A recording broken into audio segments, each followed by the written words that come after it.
Allah sendiri yang menyebut litukhrijan nasa. Kamulah ya Rasulullah yang akan mengeluarkan manusia. Kitab itu kami turunkan kepada kamu. Baik kitab itu yang akan menyelamatkan? La. Anta ya Rasulullah. Kamu ya Rasulullah yang akan mengeluarkan manusia daripada zulumat ilan nur. Daripada kegelapan kepada cahaya. Dan ini jelas dalam Al-Quran menjelaskan bahawa Al-Quran wahdahu la yakfi. Quran sahaja semata-mata tidak memadai. Tamam? Kalau tidak digabungkan dengannya Rasulullah sallallahu alaihi wasallam.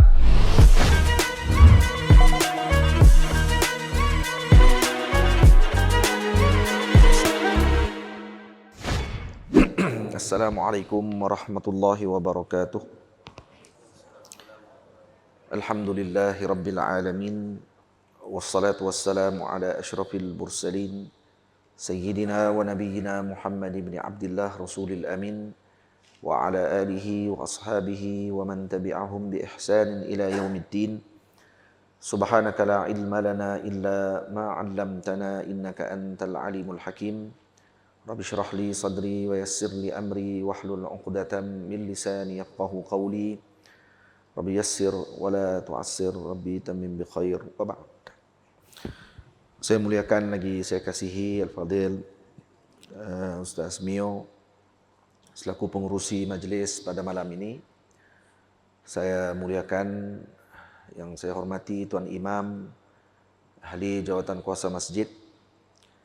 Saya raikan dan saya segani yang berhormat Adun YB Tuan Nur Hisham, Tuan Haji Hisham, yang hadir bersama-sama dalam majlis sama dengan pengiring beliau, dan juga pada Ustaz Arif, Ustaz Firdaus, para guru, para asatizah, para hadirin, ibu ayah, abang-abang, kakak-kakak yang tidak dapat saya sebutkan satu persatu nama-nama yang hadir dan pangkat kedudukan tuan-tuan semua tanpa mengurangkan sedikit pun penghormatan daripada saya terhadap tuan-tuan semua. Juga kepada anak-anak pelajar, para santri yang dimuliakan Allah Subhanahu wa taala sekalian. Kita bersyukur kepada Allah Subhanahu wa taala pada malam Rabiul Anwar. Ini malam 12 Rabiul Awal, malam yang diberkati oleh Allah Subhanahu wa taala. Ana bermulanya hari dalam Islam adalah selepas maghrib, dan hari ini telah masuk 12 Rabiul Awal. Jadi kita menyambut Maulidur Rasul sallallahu alaihi wasallam, dan kita bersyukur kepada Allah Subhanahu wa taala kita hidup pada hari ini. Dan saya tidak katakan bahawa kita hidup pada hari ini untuk menghidupkan Maulidur Rasul. Sebaliknya, kita bersyukur hidup pada hari ini kerana kita diberikan oleh Allah Subhanahu wa taala peluang untuk hidup dengan barakahnya baginda Rasul sallallahu alaihi wasallam. Bukan kita hidup untuk menyambut, bukan kita hidup untuk menghidupkan Maulid Nabi sallallahu alaihi wasallam, tapi Maulid Nabi sallallahu alaihi wasallam menghidupkan kita. Dan ini disebutkan oleh Allah Subhanahu wa taala di dalam Al-Quran, istajibu lillahi war rasuli idza da'akum lima yuhyikum. Ini kata Allah Subhanahu wa taala, istajibu lillahi. Maksudnya terimalah, istijabah, menerima panggilan daripada Allah dan Rasul sallallahu alaihi wasallam idza da'akum, ketika Nabi, ketika Allah dan Rasul memanggil kalian untuk apa? Lima yuhyikum, dengan perkara yang akan menghidupkan kalian. Apa perkara yang menghidupkan kita pada waktu ini? Kalau tidak kerana adanya Rasulullah sallallahu alaihi wasallam. Dengan kehidupan, dengan lahirnya baginda Rasul, maka kita hidup dalam keadaan akal kita, akidah kita, hati kita, masyarakat kita yang umumnya hidup dengan qadar dan ma'rifahnya dengan baginda Rasulullah sallallahu alaihi wasallam. Dan kita diberikan oleh Allah Subhanahu wa taala dengan nikmat kehadiran baginda Rasul sallallahu alaihi wasallam. Maka nikmat ini perlu dihadirkan dalam hati setiap mukmin betapa keberadaan baginda Rasul sallallahu alaihi wasallam itu memberikan nikmat yang besar dalam hidup mereka. Dan ini yang perlu hadir, dan ini diberikan kebaikan kepada sesiapa yang mengumpulkan manusia untuk mengingati perkara tersebut, untuk diberikan peringatan terhadap perkara tersebut, agar mereka tidak lupa bahawa mereka hidup di dalam muka bumi Allah Ta'ala ini adalah barakahnya baginda Rasul sallallahu alaihi wasallam. Ada seorang bertanya kepada seorang alim. Katanya Thomas Alva Edison telah mencipta suatu ciptaan yang luar biasa. Apa ciptaan yang dilakukan oleh Thomas Alva Edison? Adik-adik, Thomas Alva Edison buat apa? Pernah dengar nama tu? Pernah dengar? Pernah dengar. Okey, yang hangguk pernah dengar. Apa dia buat apa? Dia buat apa? Thomas Alva Edison mencipta lampu dan juga lampu yang disinari dengan aliran elektrik. Ini antara ciptaan beliau ataupun penemuan yang beliau lakukan. Dan dengan penemuan tersebut memberikan manfaat kepada seluruh alam. Kemudian lelaki ini tanya lagi kepada alim tersebut. Kalaulah Thomas Alva Edison menciptakan lampu ini untuk menyinari dan memberikan kebaikan kepada ataupun alam insani ini dengan lampu. Baik, apa yang dilakukan oleh Rasulullah sallallahu alaihi wasallam? Soalan ni ditanya kepada alim tersebut. Maka apa jawapan alim tadi? Alim tadi menjawab dengan mengatakan bahawa kalau Thomas Alva Edison mencipta lampu untuk digunakan, dan lampu adalah wasilah yang digunakan untuk kebaikan. Baginda Rasul sallallahu alaihi wasallam mengajarkan kepada kita bagaimana untuk menggunakan wasilah tersebut dengan baik. Maka lelaki tadi kurang tenang dengan jawapan tadi, lalu dia kata, tolong jelaskan. Saya kurang senang dan tidak faham lagi dengan jawapan itu. Maka kata alim tersebut, seorang ayah yang menyediakan pisau kepada anaknya sebagai alat untuk memotong, tanpa mengajarkan kepada anak tersebut untuk menggunakan pisau tersebut dan dijelaskan kepadanya makna dan penggunaan pisau tadi. Pisau itu alat, boleh digunakan dengan pelbagai bentuk, sama ada untuk memotong perkara-perkara yang baik untuk kegunaan, sama ada untuk mempertahankan diri atau untuk membunuh manusia. Tetapi ketika mana pisau itu tidak diajar bagaimana cara penggunaannya, hanya menyediakan wasilah, diberikan pisau, maka mana yang lebih baik? Yang memberikan wasilah sahaja atau yang mengajarkan cara penggunaan wasilah tersebut? Maka sudah tentu semua akan bersepakat yang mengajarkan penggunaan wasilah itulah yang paling baik. Ana sekadar dengan seorang tadi mempunyai kebijaksanaan mencipta itu dan ini, itu tidaklah menjadi penanda aras kepada kebaikan untuk seluruh manusia. Peristiwa yang berlaku di Hiroshima dan Nagasaki, pengeboman yang berlaku dengan bom atom, ini berlaku disebabkan kerana penciptaan manusia. Yang manusia yang menciptakan bom atom tersebut tidak memandang manusia yang lain adalah sebagai manusia. Mereka memandang mereka adalah qit'atul lahm, hanya sekeping ataupun segumpal daging yang tidak ada nilai. Dan yang dibunuh dalam bom tersebut, dalam pengeboman tersebut, bukan hanya yang berperang, juga yang tidak bersalah, yang tidak terlibat dalam peperangan dan seumpama dengannya pun terlibat, dibunuh pada waktu tersebut. Kenapa jadi begitu? Kerana kebijaksanaannya tadi mencipta bom tersebut tidak dengan tujuan yang bagus. Karena diciptanya alat, tapi tidak ada yang membimbingnya untuk penggunaan alat. Hanya semata-mata kerana apa yang mereka inginkan.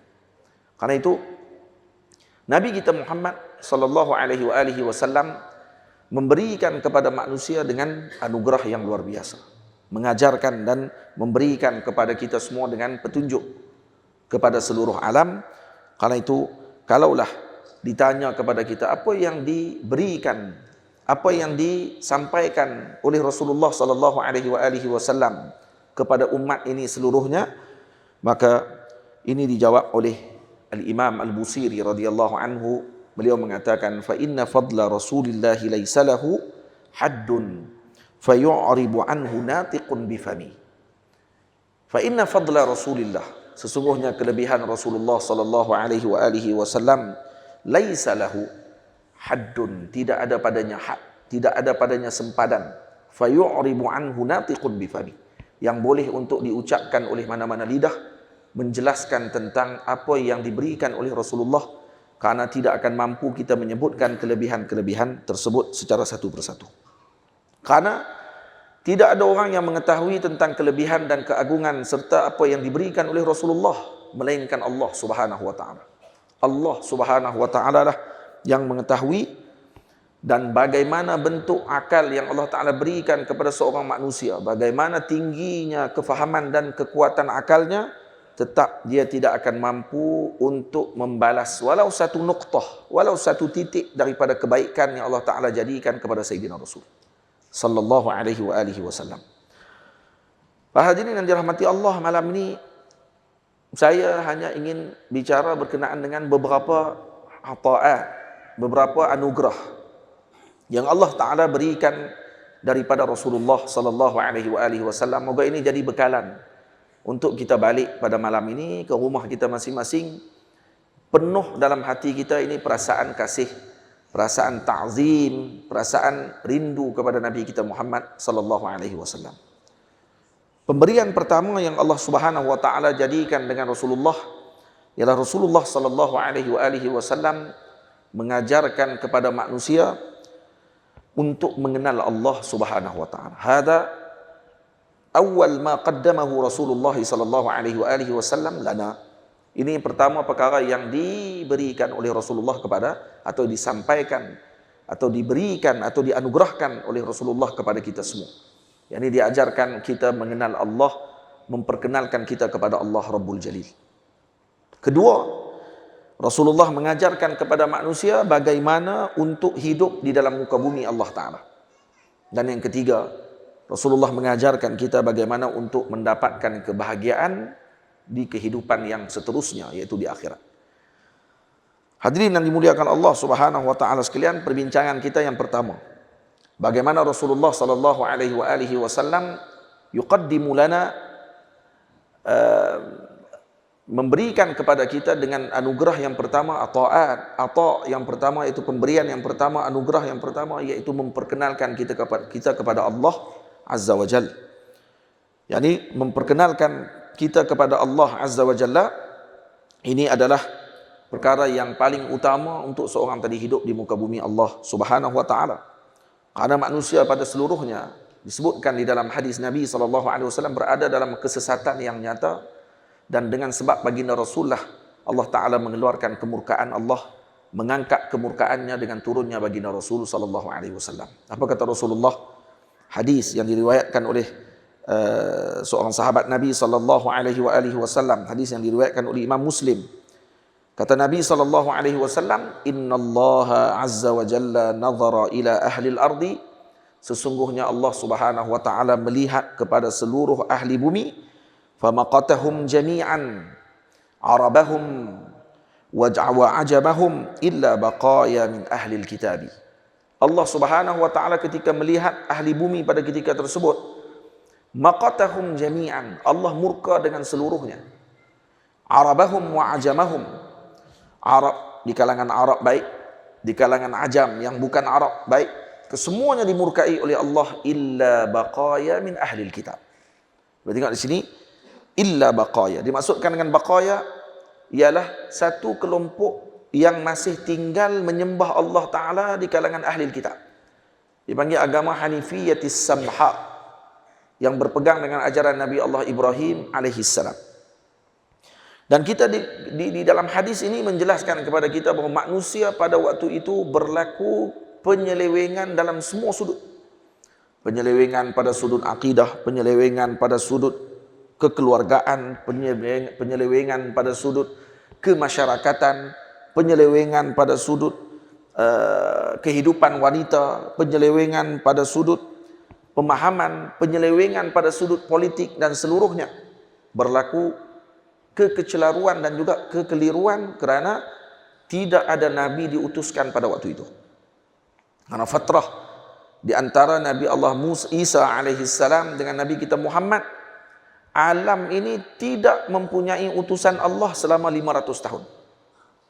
Dan waktu itu kata Nabi, innallaha nazara ila ahli al-ardi famaqatahum jami'an arabahum wa ajamahum illa baqaya min ahli kitab.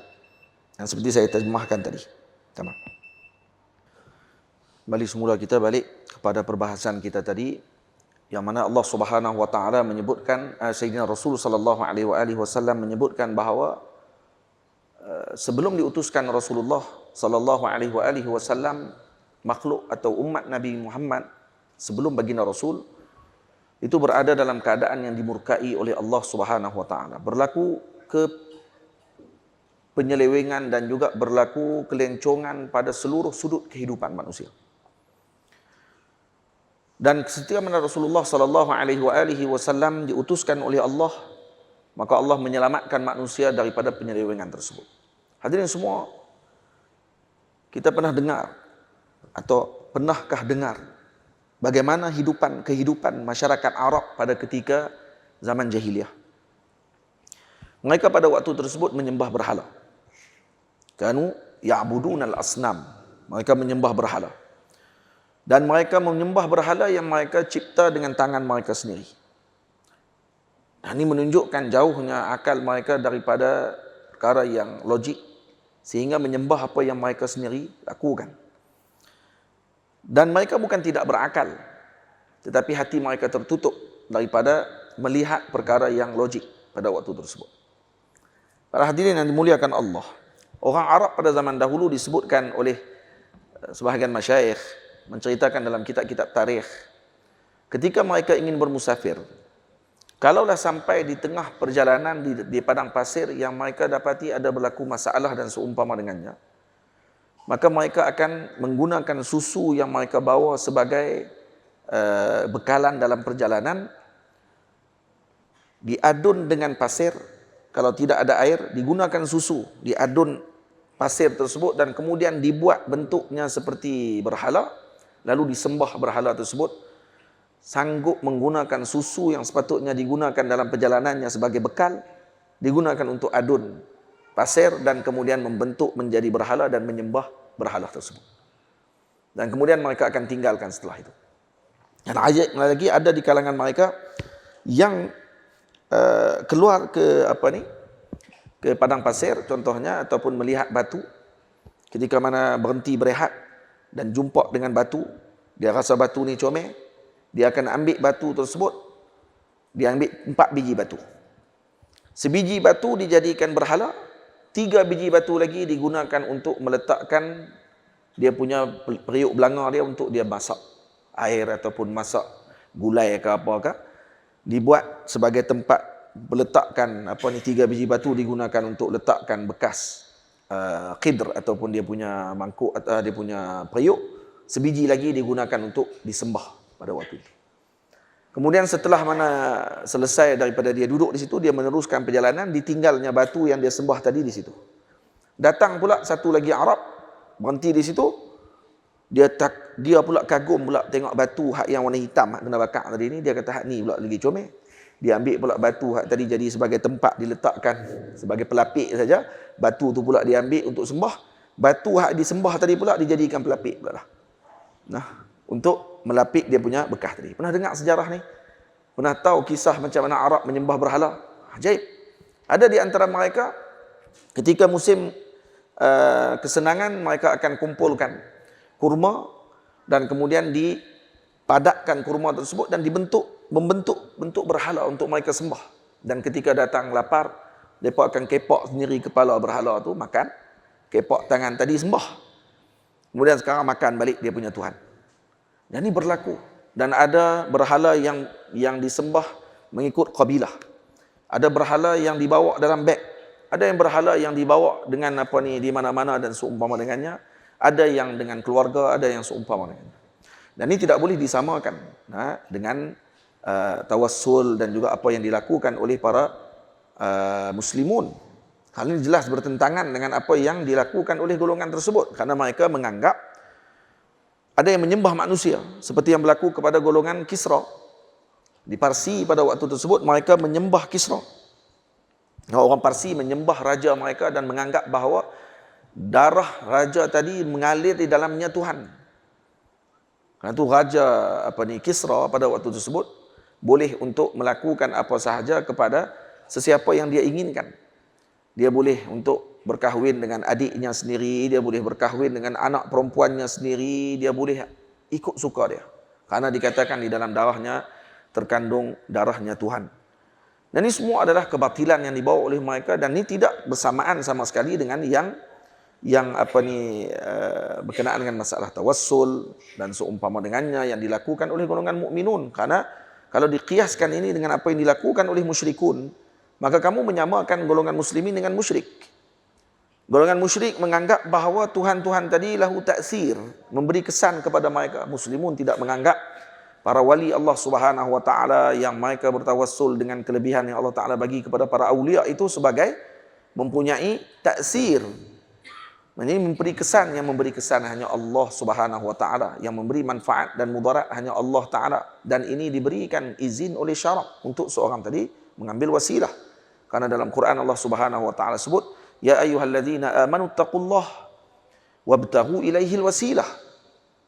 Jadi boleh untuk kita mengambil wasilah, dan ini salah kalau ada orang yang menyamakan perbuatan musyrikun Makkah dengan apa yang dibenarkan oleh syarak, seperti mana yang berlaku dalam ajaran agama Nabi kita Muhammad sallallahu alaihi wasallam berkenaan dengan tawassul dan seumpama dengannya. Jadi jangan disamakan, karena menyamakan perkara tadi menunjukkan kejahilan kamu sebenarnya terhadap hukum syarak dan juga berkaitan dengan apa yang disebutkan oleh para ulama. Dan kesilapan besar yang dilakukan oleh sebahagian pihak ialah meletakkan ayat yang diturunkan kepada kuffar dibacakan kepada muslimun. Dikatakan ayat ini adalah kepada orang-orang yang bertawassul. Qatamallahu ala qulubihim wa ala sam'ihim wa ala absarihim ghishawah. Ayat tadi untuk kuffar dibaca untuk orang Islam yang sambut maulid. Ini apa ni? Dianggap orang yang menyambut maulid dikira sebagai ditutup hati mereka, ditutup pendengaran mereka, ditutup penglihatan mereka untuk melihat kebenaran. Pada ayat itu untuk kafir, untuk orang yang dimurkai oleh Allah Subhanahu wa taala, bukan untuk golongan muslimun. Dan ini adalah satu kesilapan besar yang dilakukan oleh kelompok tadi. Jadi jangan kita terpengaruh ataupun mengikuti dengan apa yang mereka sebutkan.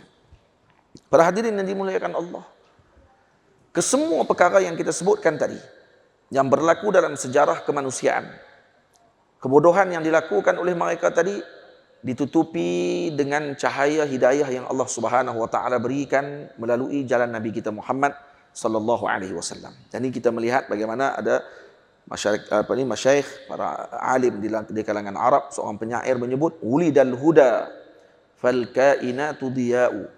Nah, jadi bila sebut ulidal huda, dilahirkan al-huda, yakni petunjuk daripada Allah taala, fal kainatu diya'u, dan seluruh alam ini bercahaya. Wa famuz zamani tabassumun wa sana'u, dan bibirnya masa dan zaman pada waktu itu tersenyum ceria dengan apa yang diberikan oleh Allah Subhanahu wa taala dengan lahirnya Nabi kita Muhammad sallallahu alaihi wa alihi wasallam. Dan ini Arab pada zaman tersebut. Nah, sebab tu kalau kita tengok yang saya sebutkan tadi menunjukkan antara kisah kebodohan yang mereka lakukan, dan mereka tertutup akal mereka kerana tertutup hati mereka daripada melihat apa yang sepatutnya. Dan ini berlaku dalam sejarah kemanusiaan. Karena itu disebutkan ada Banu Hanifah di Yaman pada zaman dahulu. Mereka membina atau mencipta Tuhan mereka daripada al-hais dan juga daripada tamar. Tamar digabung-gabung, kemudian dipadatkan dan kemudian dijadikan sebagai Tuhan. Yang ini disebutkan oleh salah seorang penyair daripada Bani Hanifah. Beliau menyebutkan akalat hanifatu rabbaha zaman at-taqahhumi wal maja'. Dia kata Hanifah telah memakan Tuhannya sendiri ketika zaman kelaparan. Akalat hanifatu rabbaha zaman at-taqahhumi wal maja'. Lam yahdharu min rabbihim su'al iqabi wattaba'. Kata dia apa dia? Dia kata dan mereka tidak takut pula dengan akan mendapatkan siksaan daripada Tuhannya kerana telah memakan Tuhannya. Dia tak takut ke mereka? Disebabkan kerana dia telah memakan Tuhan, nanti Tuhan iqab dia nanti. Macam mana Tuhan nak iqab dia? Tuhan dia pun kena makan. Ini berlaku pada zaman Arab ketika itu. Dan ni sebelum Nabi kita Muhammad sallallahu alaihi wasallam diutus oleh Allah, maka alam ini berlaku kegoncangan dan juga kekeliruan yang sedemikian rupa. Mereka dihiaskan dengan syaitan dan seumpama dengannya melakukan perkara tersebut. Tapi cuba lihat, ketika Rasulullah datang, ditanyakan tentang Allah, Rabbul Jalil, ditanya kepada Nabi, ya Rasulullah, tolong sifatkan kami tentang Allah. Maka kata Sayyidina Rasul sallallahu alaihi wasallam, qul huwallahu ahad, Allahus samad, lam yalid wa lam yulad wa lam yakul lahu kufuwan ahad. Ringkas dan padat. Qul huwallahu ahad. Katakan bahawa Allah Ta'ala itu Esa. Allahus samad, lam yalid wa lam yulad. Allah tidak dilahirkan, Allah yang diperlukan, Allah tidak memerlukan kepada sesuatu. Allah yang lam yalid, tidak dilahirkan, Allah tidak dilahirkan. Karena Allah tidak memerlukan kepada sesuatu. Karena yang melahirkan, yang dilahirkan, karena dia memerlukan. Lam yalid wa lam yulad wa lam yakul lahu kufuwan ahad.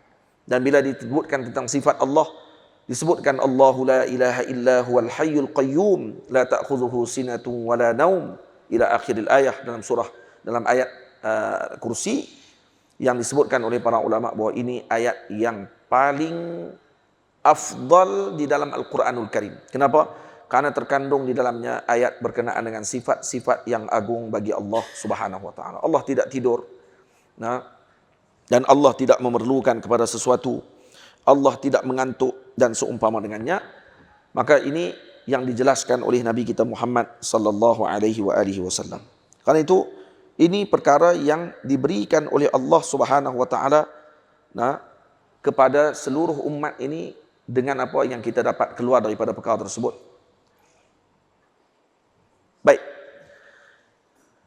Kita semua selamat daripada perkara tersebut daripada siapa? Dengan sebabnya Rasulullah sallallahu alaihi wasallam.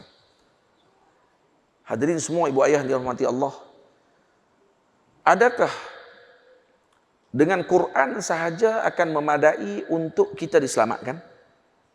Soalan. Adik-adik, kamu hafal Quran.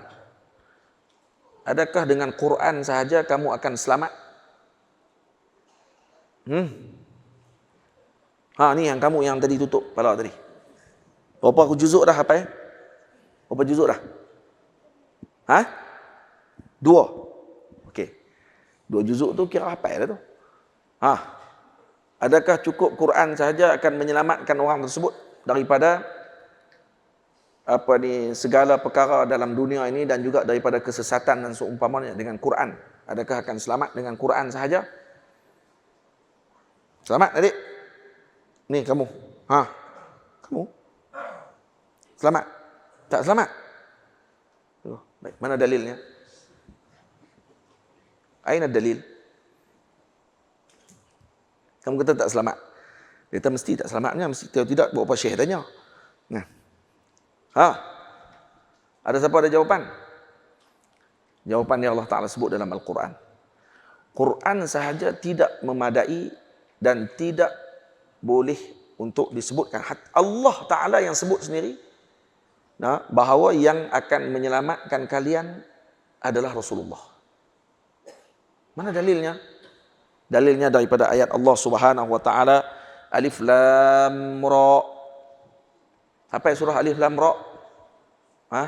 Kitabun anzalnahu ilaika litukhrijan nasa minadh dhulumati ilan nur. Sekali lagi. Alif Lam Ra. Kitabun anzalnahu ilaika litukhrijan nas minadh dhulumati ilan nur. Apa makna ayat ni? Alif Lam Ra. Ini Allah a'lam bi muradih. Allah mengetahui dengan makna Alif Lam Ra.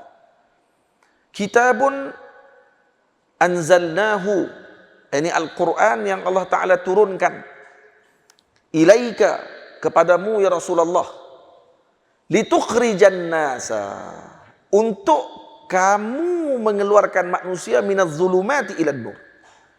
Allah Ta'ala tak sebut Alif Lam Ra, kitabun anzalnahu ilaika liyukhrijan nasa. Kalau Allah guna liyukhrijan nas, maksudnya kitab itulah yang mengeluarkan manusia dari kegelapan kepada cahaya. Tak, Allah Ta'ala tak sebut macam tu. Allah sendiri yang menyebut litukhrijan nasa. Kamulah ya Rasulullah yang akan mengeluarkan manusia. Faham? Kitab itu kami turunkan kepada kamu. Baik kitab itu yang akan menyelamatkan? La. Anta ya Rasulullah. Kamu ya Rasulullah yang akan mengeluarkan manusia daripada zulumat ilan nur, daripada kegelapan kepada cahaya. Nampak? Dan ini jelas dalam Al-Quran menjelaskan bahawa Al-Quran wahdahu la yakfi. Quran sahaja semata-mata tidak memadai. Tamam? Kalau tidak digabungkan dengannya Rasulullah sallallahu alaihi wasallam. Tamam? Karena Rasulullah disifatkan oleh Allah sebagai nur wa kitabun mubin, cahaya daripada Allah Subhanahu wa taala. Tamam? Itu yang disebutkan oleh Allah Subhanahu wa taala tentang Nabi kita Muhammad sallallahu alaihi wasallam. Maka Allah Subhanahu wa taala seolah-olah menyebutkan kepada kita, idza aradtum al-khuruja minadh-dhulumat aw minadh-dhalami ila al-hidayah. Kalau kamu ingin keluar daripada kegelapan kepada hidayah, la budda minat tashabbus bi Rasulillah sallallahu alaihi wasallam. Yaitu karena kamu perlu untuk melihat dan mencari serta memerhatikan apa sahaja yang berkait dengan Rasulullah sallallahu alaihi wasallam.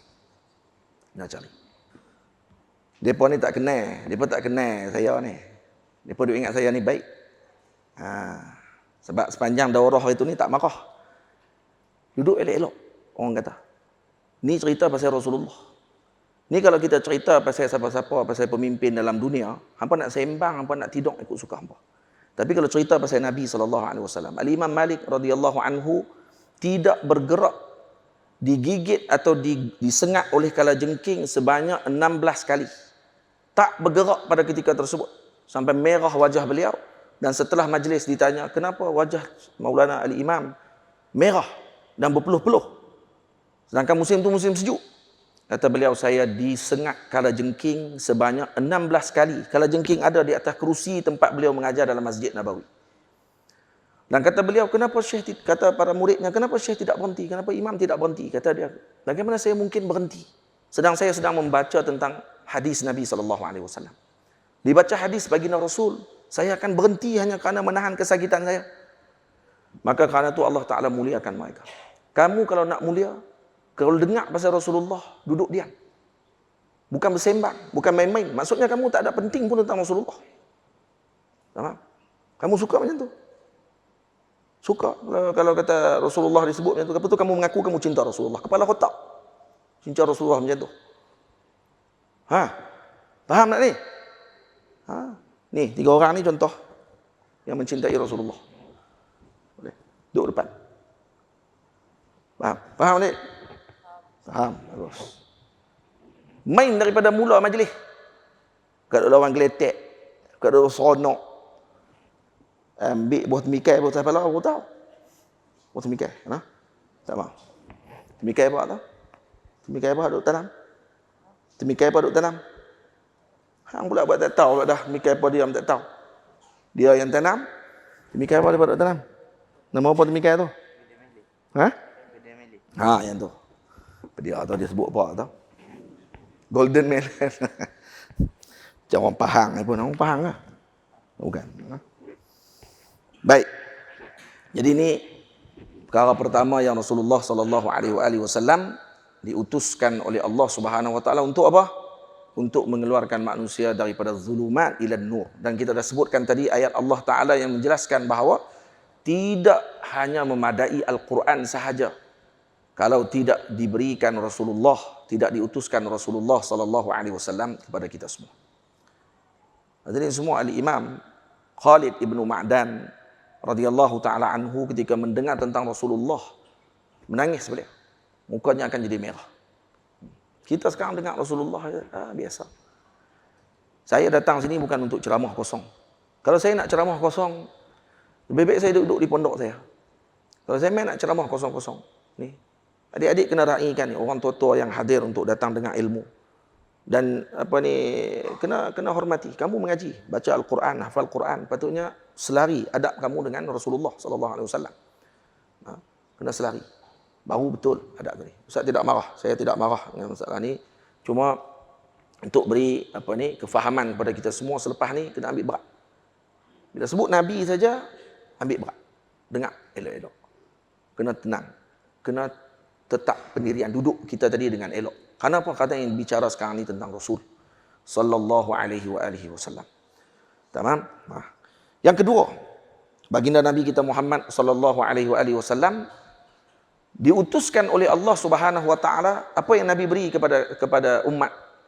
Nabi diutuskan kepada kita semua pemberian yang kedua, iaitu mengajarkan kepada kita untuk bagaimana mendapatkan kebahagiaan di dunia.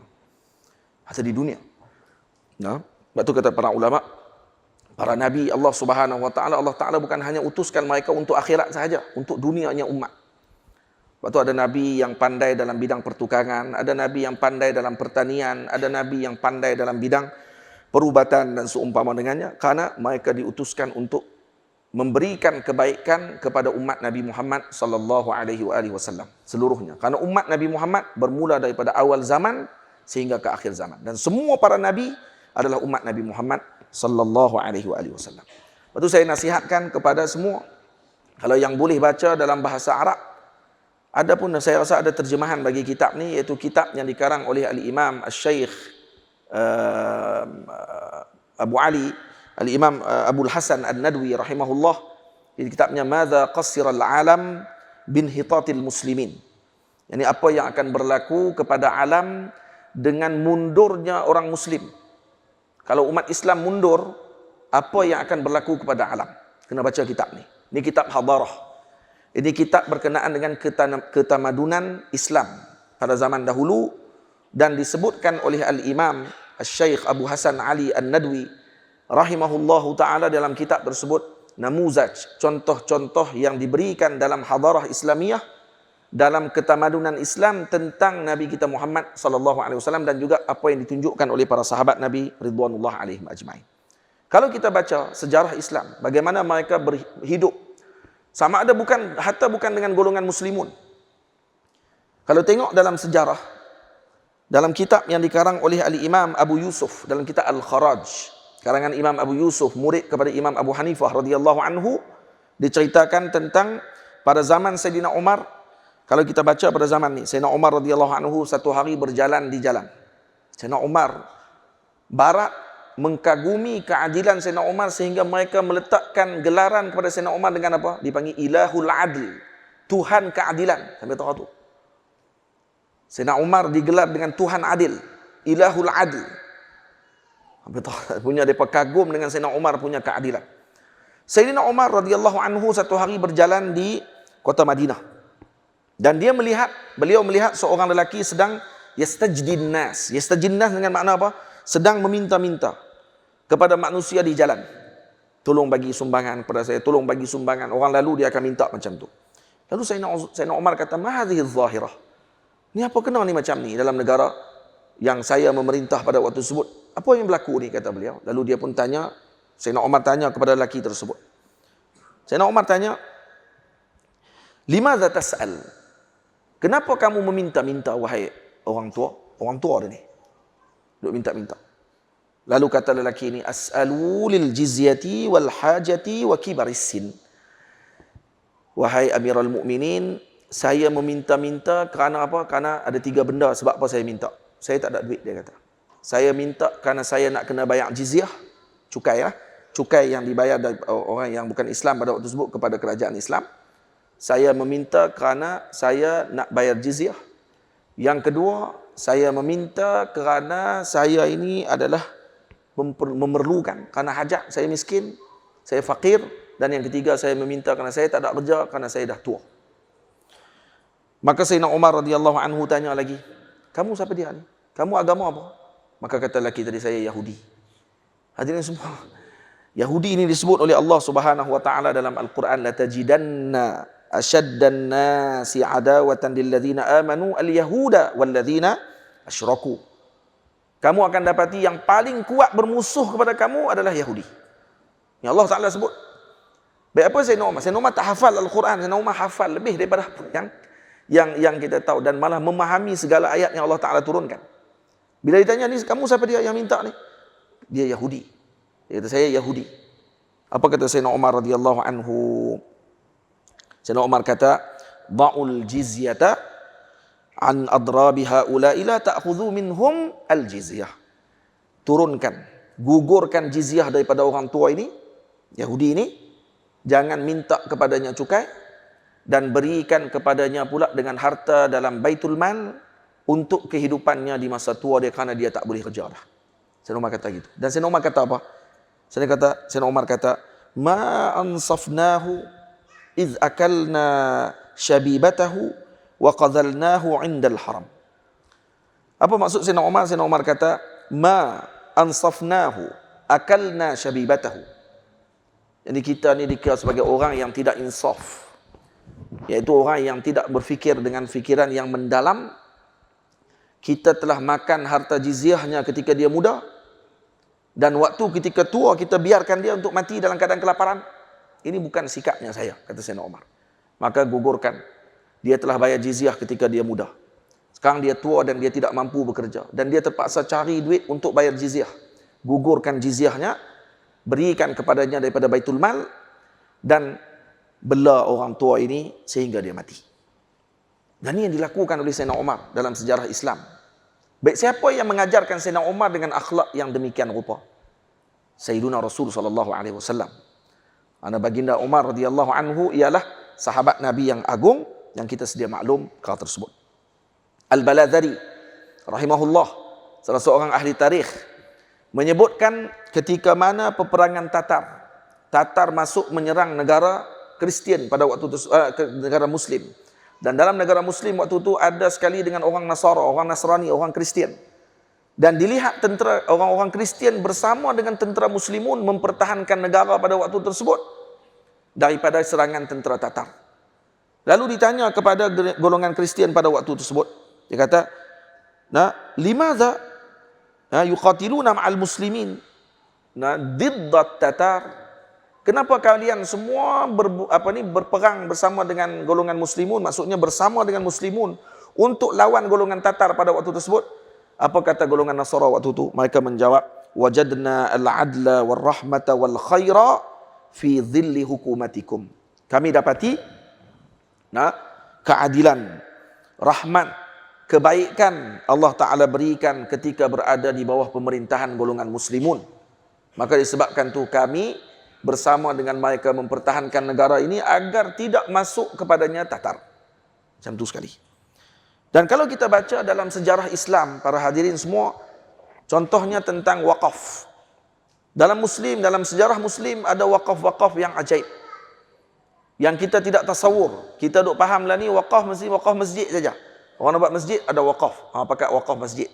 Zaman dulu ada wakaf yang mana disebut dengan waqful awani, wakaf bekah. Contohnya bekah macam ni. Ni. Bekah ni diberi wakaf awani ni apa dia? Wakaf bekah ni contohnya seorang daripada hamba pada zaman tersebut. Dia dipesan oleh tuan dia untuk pergi beli barang ataupun pergi beli makanan, diletakkan dalam bekah yang dibuat daripada tanah liat. Jadi dalam perjalanan, contohnya dia masa nak pergi beli itu, tiba-tiba bekas tu jatuh, pecah. Baik, macam mana dia nak balik? Kalau dia balik, kebiasaan hamba akan dipukul oleh tuan dia. Kenapa? Kan dikira kamu lalai, kamu orang yang tidak bertanggungjawab dan seumpama dengannya. Lalu pada waktu tersebut, Saqafah, golongan muslimun pada waktu itu dengan kebaikan, bersifat rahmat kepada seluruh alam pada waktu tersebut, hatta kepada hamba, mereka mengambil perhatian, dibuat wakaf kepada hamba-hamba tersebut, disiapkan kepada mereka bekah yang sama seperti mana bekah yang dipecahkan tadi. Sebiji, dia boleh bawa mai bekah tadi yang pecah dan diserah kepada pihak wakaf. Wakaf akan tengok, oh bekah dia bentuk dia macam ni, mereka akan gantikan balik bekah tersebut seumpama, sebiji macam bekah yang pecah tadi, agar hamba tadi tidak dipukul oleh tuan dia. Masya Allah. Itu dipanggil waqful awani. Dan ada dipanggil dengan waqful qitab, wakaf kepada kucing. Kucing zaman dulu kalau tua, dah tua sangat dah tak boleh nak buat kerja, kucing nak buat kerja apa? Nah, kucing buat kerja apa? Kucing duduk dalam rumah. Kadang-kadang tuan dia bila dia tak larat nak bela, tuan dia akan lempak di jalanan. Bagi kucing jalanan. Jadi kucing-kucing ini akan disediakan wakaf untuk kucing-kucing itu makan dan minum, disediakan tempat wakaf untuk makanan kucing. Jadi kucing-kucing boleh pergi makan dan seumpama dengannya. Dan saya pernah tengok tempat-tempat dipanggil orang panggil apa? Macam barkul kilab. Macam dia panggil kolam anjing. Yang kolam tadi diletakkan air untuk diberi minum kepada anjing. Di belakang Sayyidina Hussein. Dekat dengan Mesir. Saya pernah jalan dan tengok tempat tu. Dan ada wakaf yang orang-orang kita ni dia buat depan kedai dia buat macam lubang sikit, diletakkan air dalam tu dan diletakkan makanan di sebelah untuk kucing. Yang tu wakaf untuk kucing. Dan ada khas memang dibuat untuk kucing-kucing yang tua agar kucing-kucing tadi tidak diazab atau tidak terazab dengan sebab kelaparan dan seumpama dengannya. Itu wakaf kucing. Ada wakaf lagi disebut dengan wakaf pada dawabul ajizah. Binatang-binatang yang dah lemah. Contohnya dia belah unta. Unta tu dah tak boleh digunakan lagi untuk bekerja. Maka dibuat macam mana? Unta tadi jangan dibiarkan. Ada sebahagian di kalangan mereka, ada sebahagian di kalangan orang yang belah unta ni, bila dah unta tak boleh buat kerja, maka dia akan lepaskan unta tadi, dibiarkan. Tak diberi makan dan seumpama dengan. Maka ditubuhkan wakaf untuk dawabul ajizah. Binatang-binatang tunggangan yang tidak lagi ada kekuatan. Contohnya dah kerja 10 tahun, 20 tahun, 30 tahun, dah tak boleh buat kerja dah. Maka binatang-binatang ini akan ditinggalkan dalam keadaan kelaparan sampai mati.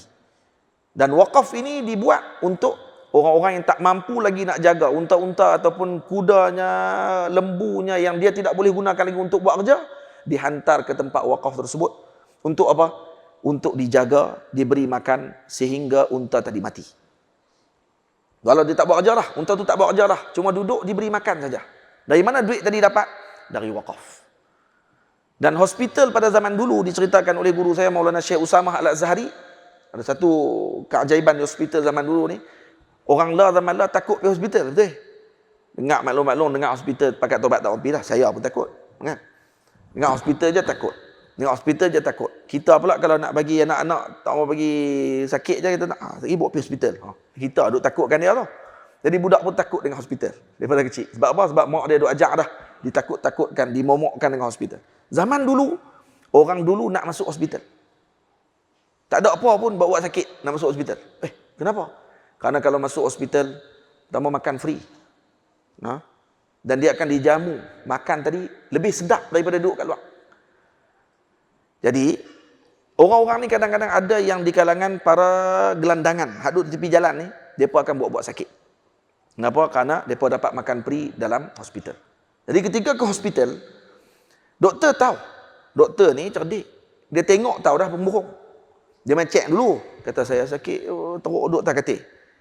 Maka doktor pun akan cek. Bila doktor cek, doktor tahu dah kata ni pembohong. Dia tak sakit apa pun. Tapi dihalau orang tadi, tidak dihalau. Dilayan dia selama 3 hari kerana dia dianggap sebagai tetamu. Kerana dia yang datang. Maka dia dijamu makan selama 3 hari. Lepas 3 hari, maka doktor akan bagi tahu, Pak Cik, abang, kami tahu Pak Cik tak ada sakit apa pun. Jadi hak main duduk hospital 3 hari ni kami dah tahu daripada hari pertama lagi kata tak ada sakit apa. Tapi katil dalam hospital ni tak banyak. Jadi perlu kepada pesakit-pesakit lain yang memang betul-betul sakit memerlukan katil ni. Jadi kami nak minta dengan jasa baik untuk tidak lagi duduk dalam hospital ni, kena bagi peluang kepada orang yang benar-benar sakit. Jadi mereka buat apa lepas tu? Mereka bukan hanya minta kepada orang tu untuk keluar daripada hospital tadi, tapi malah mereka menyediakan pula dengan barangan keperluan untuk 1 bulan. Bagi lelaki tadi makan dan dia tak perlu datang lagi ke hospital pada waktu tu. Macam tu sekali. Zaman dulu punya rahmat dan sikap mereka tadi. Dari mana datangnya perkara tadi? Hadirin semua. Daripada ajaran Nabi kita Muhammad sallallahu alaihi wasallam. Ni macam tu.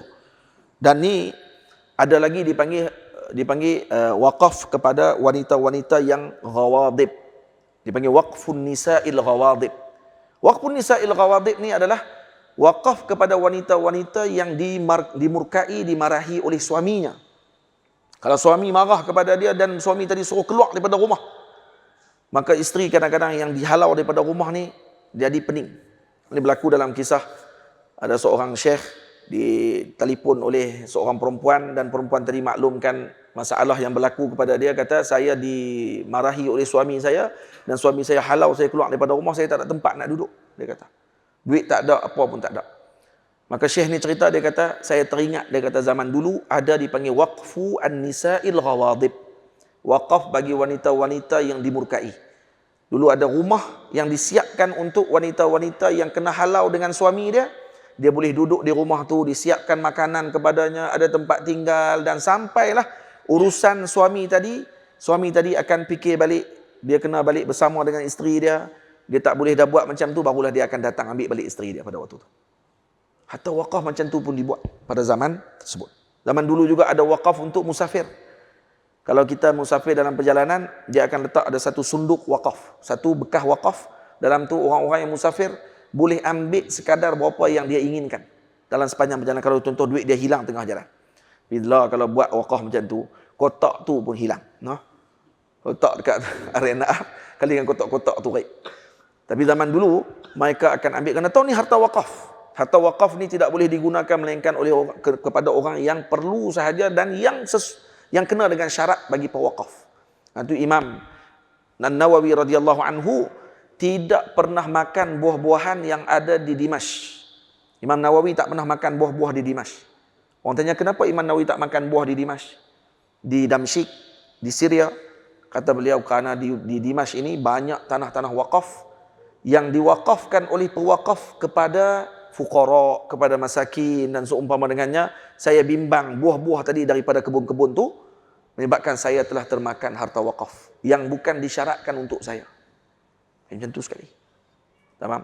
Itu diajar kepada umat amanah, diajar kepada mereka dengan agama, untuk mereka tidak mengambil sewenang-wenangnya dengan perkara tersebut. Baik, siapa yang ajak kita semua dengan aklun jabbar, akal yang mumfatih, akal yang luar biasa ni, terbuka sampai macam tu untuk memberikan kebaikan kepada umat Nabi, bukan hanya kepada manusia, kepada binatang pun diberikan kebaikan tersebut, kalau bukan Nabi kita Muhammad sallallahu alaihi wasallam. Dan Arab ini, para hadirin semua, bukan semua orang-orang yang bukan Islam mereka tidak mempercayai bangkitnya hari akhirat. Tak, bukan semua. Ada orang zaman dulu yang juga mempercayai dengan kebangkitan hari akhirat. Mereka tahu. Dan dalam sejarah Arab diceritakan bahawa Arab dulu dia ada satu istilah dipanggil baliyah. Kalau pernah dengar ni, dipanggil baliyah. Baliyah ni apa dia? Baliyah ni adalah binatang yang ditanam di sebelah mayat. Ketika si mati itu mati, maka dia akan diberikan, contohnya dia ada unta seekor. Unta tadi akan ditanam di sebelahnya sekerak kepala. Maksud tanam dengan badan-badan unta tu sampai kepala. Jadi unta tu tak boleh bergerak sampai unta tu mati. Siksa tak? Siksa. Tak dibagi makan, tak dibagi minum sampai unta tu mati. Kenapa dibuat macam tu? Kerana unta tu nanti dikatakan akan menjadi tunggangan kepada tuan punya kubur tu. Dia kata kalau tak letak macam tu, nanti bangkit di akhirat nanti, dia bangkit berjalan kaki, letih. Kalau tak mau letih, kena tanam unta sebelah dia. Sebab tu kalau perasan orang-orang dulu, hatta di Greek dan seumpama dengannya, bukan Greek Perak ni, zaman Greek dulu ni, kalau kita tengok, ada sebahagian prajurit yang ditanam dengan unta dia. Bukan tempat perang. Dalam tempat mati, macam perkuburan biasa, ada unta, ada kuda, ada sekali dimasukkan. Dan seumpama dengannya, ni disebut dalam kalangan Arab dipanggil dengan al-baliyah. Dan ni disebut dalam satu syair. Nah, ada seorang lelaki berwasiat kepada anak lelakinya, katanya, ibni la tansal baliyata innaha li abika yawma nusyurihi markubu. Dia kata, wahai anakku, la tansal baliyata innaha, jangan kamu lupa dengan baliyah.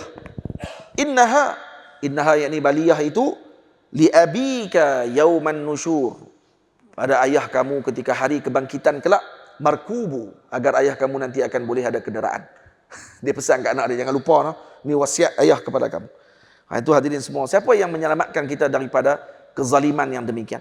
Itu zalim kepada binatang. Yang menyelamatkan kita daripada melakukan demikian adalah Nabi kita Muhammad sallallahu alaihi wasallam. Kalau tak diutuskan Rasulullah, kita tak akan tahu bagaimana sembelih. Sembelihan yang dilakukan kepada binatang adalah arham syai', asra' syai' li khurujir ruh. Paling cepat untuk keluar ruh bagi binatang ialah dengan sembelihan yang dilakukan dalam Islam. Dengan putusnya halqum dan juga dua merih, urat wadajain dan juga urat merih, menyebabkan binatang itu sebenarnya seperti dibius saja. Sebab tu pisau mesti tajam. Syaratnya mesti pisau itu tajam. Kalau pisau tajam, dibuat kajian. Ada satu kitab ditulis oleh para ulama Al-Azhar. Saya dah beli kitab tersebut tentang sembelihan yang dilakukan. Kata beliau, dalam kajian dilakukan kepada binatang, sebenarnya binatang yang disembelih tadi, dia tidak rasa kesakitan kalau pedang kita, pisau kita tadi tajam. Dia rasa macam kena siap sikit je, macam tangan kena huirih. Lepas tu dia gerak. Gerak tadi itu dipanggil harakatil mazbuh. Gerakan zabah tadi itu disebabkan kerana khuruj ruh, dan gerakan tadi kerana ototnya masih lagi hidup, maka kerana itu dia bergerak. Itu bukan kerana tersiksa, itu kerana dia dah keluar dah pada waktu itu dalam keadaan dia tidak merasai perkara tersebut. Sebab itu disebut oleh Nabi, idza qataltum fa ahsinul qitlah wa idza zabahtum fa ahsinuz zibhah. Kalau kamu ingin melakukan pembunuhan, iaitu yang dihukum dengan penghukuman bunuh, maka lakukan dengan cara yang terbaik. Dan kalau kamu ingin menyembelih, sembelih dengan cara yang terbaik. Ini yang dibawa oleh Nabi kita Muhammad sallallahu alaihi wasallam. Para hadirin yang dimuliakan Allah, kesemua nikmat tadi tidak akan kita dapatkan kalau bukan dengan sebab baginda Nabi sallallahu alaihi wasallam diutuskan kepada kita semua. Karena itu patutnya kita bersyukur kepada Allah Ta'ala diberikan dengan nikmat iman dan juga Islam. Diberikan dengan nikmat menjadi umat Nabi Muhammad sallallahu alaihi wasallam. Diberikan dengan nikmat berada dalam majlis untuk mengiati Rasulullah sallallahu alaihi wasallam. Dan kita sebutkan sekali lagi, nahnu na'ish, kita hidup pada hari ini adalah untuk diberikan oleh Allah kepada kita dengan nikmat hidupnya Rasulullah sallallahu alaihi wasallam. Kita terhutang budi dengan baginda Rasul. Dan pun begitu, apa yang kita lakukan terhadap baginda Rasul? Adakah kita telah laksanakan sebenarnya apa yang dilakukan sepatutnya kepada Sayyidina Rasul? Kalau dibayarkan Nabi kita Muhammad sallallahu alaihi wasallam dengan dunia dan isinya, maka tak akan mampu kita ganti dengan apa pun yang dilakukan oleh Rasulullah. Wallahi. Karena itu Nabi, kalau kamu faham dan kita faham semua tentang apa yang dilakukan oleh Rasulullah, maka yang dibacakan dalam hadis, la yu'minu ahadukum hatta akuna ahabba ilaihi min walidihi wa waladihi wan nasi ajma'in. Tidak sempurna iman di kalangan kalian sehinggalah aku lebih dicintainya daripada ibu ayahnya, daripada anak-anaknya, daripada dirinya sendiri. Maka kita akan faham maksud tersebut ketika kita memahami apa yang dilakukan oleh Rasulullah dan apa yang telah dikorbankan oleh Rasulullah untuk umatnya Nabi Muhammad sallallahu alaihi wasallam. Tidak ada bandingannya dengan apa yang telah dibuat oleh Rasul dengan apa yang kita akan lakukan dan kita lakukan sekarang kepada Sayyidina Rasul. Kita hanya sekadar berkumpul, kita hanya sekadar menceritakan sahaja tentang Rasulullah. Pun begitu, ada yang menghalang perkumpulan untuk kita kumpul berhimpun dengan menceritakan tentang Rasulullah. Ada juga yang halang perkara tersebut dan mengatakan bahawa ini bid'ah dan seumpama dengannya, dan dikatakan ini tidak dilakukan oleh Rasulullah sallallahu alaihi wasallam. Kita katakan kepada mereka, ya ahbab Rasulillah, wahai orang-orang yang mencintai Rasulullah. Yang kita beza sekarang ni di mana? Adakah kamu tidak mencintai Rasulullah? Tak, saya yakin kamu juga mencintai Rasulullah. Yang mempertikaikan kita tadi, yang kata majlis macam ni semua ni bid'ah dan seumpama dengannya, kita katakan kamu juga saya yakin mencintai Rasulullah. Dan kami harap kamu juga berbaik sangka bahawa kami ini melakukan ini kerana mencintai Rasulullah. Okay, khair. Kita bersamaan pada satu sudut, iaitu apa dia? Kedua-dua kita mencintai Rasulullah. Baik, sekarang yang kita lakukan sekarang ni apa dia? Ini hanya teknikal saja. Untuk mencintai Rasulullah ada banyak cara. Kata mereka untuk mencintai Rasulullah, ikutlah sunnah Rasulullah. Baik, adakah berkumpul macam ni bukan sunnah Rasulullah? Bertemu dengan para teman dan mengingatkan mereka tentang kebaikan bukan sunnah Rasulullah? Dia kata tak khusus pada hari tertentu dan seumpamanya itu teknikal. Dan kalau dibahas pada sudut hukum tu tidak ada masalah pun. Dan katanya kerana Rasulullah tidak buat. Baik, adakah kerana Rasulullah tidak buat itu menjadi hukum? Rasulullah tidak buat jadi hukum? Ke Rasulullah larang baru jadi hukum? Kena beza. Rasulullah tidak buat dengan Rasulullah larang. Ini mereka tak boleh beza antara Rasulullah tidak buat dan Rasulullah larang. Syariat ditentukan dengan if'al wala taf'al. Buat, jangan buat. Baik, sekarang ada tak Nabi sebut dalam hadis jangan buat maulid? Ada. Seperti mana kamu minta kepada kami cari satu hadis yang menyebutkan kata Nabi menyambut maulid. Baik, kita kata kamu minta kepada kami untuk hadis, satu hadis untuk menyambut mana Nabi sambut maulid. Maksudnya kamu ingin seolah minta kata tunjuk kepada kami tentang perbuatan yang Rasulullah Nabi buat maulid tersebut. Kita kata ada. Rasulullah SAW menyebutkan kata Nabi berpuasa pada hari Isnin, dan Nabi mengatakan zakal yaum wulidtu fihi. Kenapa Nabi puasa pada hari Isnin? Dan Nabi tambih beritahu, awal-awal Nabi beritahu kata apa? Kenapa saya puasa? Kerana itu hari saya dilahirkan. Apa munasabah Nabi puasa dengan Nabi dilahirkan? Nabi nak beritahu kata kerana kegembiraan dengan nikmat tadi saya puasa. Dan itu salah satu ibadah yang Nabi tunjukkan cara ibadah pada hari tersebut. Baik, adakah Nabi kata puasa saja pada hari aku lahir, jangan buat benda lain? Adakah Nabi sebut macam tu? Nabi tak sebut macam tu. Dan Nabi bagi tahu dengan umum untuk farah dengan baginda Rasul. Dan Allah Ta'ala sebut dalam Quran, qul bi fadlillah wa bidzalika qul bi fadlillah wa bi rahmatihi fa bidzalika falyafrahu wa khairum mimma yajma'un. Katakan dengan fadlullah, kata Imam As-Suyuti, fadlullah dengan makna ilm. Wa bi rahmatihi kata Imam Suyuti dalam Durrul Mansur dengan makna Rasulullah. Katakan dengan kelebihan ilmu yang Allah Ta'ala berikan dan dengan rahmat, iaitu Nabi kita Muhammad diutuskan. Fabidzalika falyafrahu, dengan kedua-dua itu maka bergembiralah kalian. Huwa khairun mimma yajma'un, dan itu yang terbaik kamu berkumpul dengannya. Quran sebut. Dan sekarang ini adakah salah satu bentuk kita bergembira dengan Rasulullah? Adakah majlis ni lepas keluar ni ada orang yang dalam hatinya tak ada ingat dengan Rasulullah? Saya yakin akan ada dalam hati kita, walau secebis, keadaan yang mana kita akan ingat dengan baginda Rasul sallallahu alaihi wasallam. Ada yang rasa bersalah sebabkan kerana menyembang main di depan majlis Rasulullah. Ada yang rasa gembira kerana tadi pagi telah khatam kitab tentang Rasulullah. Ada yang rasa bersyukur kepada Allah dengan nikmat diutuskan Rasulullah. Ada yang begitu, ada yang begini. Tentang Rasulullah akan hadir perasaannya pada setiap jiwa yang hadir dan setiap jiwa yang mendengar tentang Rasulullah. Ada satu kisah yang tidak akan pernah kita boring dan tidak kita jadi bosan mendengar, melainkan kisah Rasulullah. Kita ulang balik kisah kalau orang-orang lain lah. 3 kali, 2 kali ulang kita dah jadi nak termuntah dah kalau dengar orang biasa. Tapi tentang Rasulullah diulang, yazdad imanan wa halawatan, akan bertambah iman dan juga akan bertambah dengan halawah. Kemanisan dalam hati kita ni akan makin bertambah dengan sebab mendengar tentang Rasulullah sallallahu alaihi wasallam. Sebab tu kata para ulama, kullama zdada al-insanu an ma'rifatihi bi Rasulillah sallallahu alaihi wasallam izdada hikmatan wazdada halawatan bi imanihi.